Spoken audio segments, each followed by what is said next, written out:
Pemerintah Provinsi Maluku sumbang 157 ekor hewan kurban. Ini pesan Murad Ismail.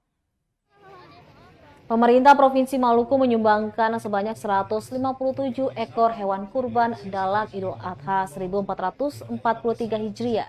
Angka itu merupakan total dari sapi dan kambing yang akan dibagikan ke panitia hewan kurban lingkup pemerintah Provinsi Maluku.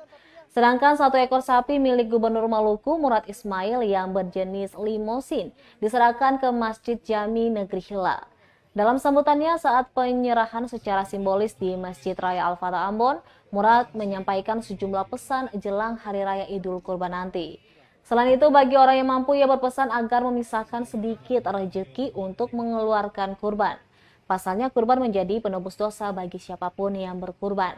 Selanjutnya, berkurban juga menjadi jurang pemisah antara kaya dan miskin. Untuk diketahui, selain hewan kurban milik pemerintah Provinsi Maluku, pemerintah Kota Ambon juga menyumbangkan sebanyak 60 ekor pada Idul Adha kali ini. Terdiri dari 30 ekor sapi dan 30 ekor kambing yang akan diberikan kepada panitia lingkup Kota Ambon.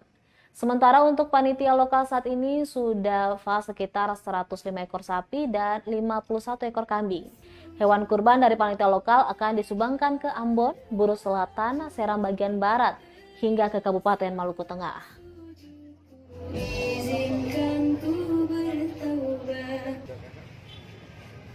Telah mempunyai kesanggupan untuk menyembelih hewan kurban, hendaknya dilaksanakan tanpa ragu-ragu. Juga memberikan pesan moral yang baik kepada golongan fakir dan miskin. Hal tersebut merupakan salah satu upaya kita untuk menghilangkan jurang pemisah antara si kaya dan si miskin. Biar kelihatan sapi, Pak. Pak, permisi, Pak.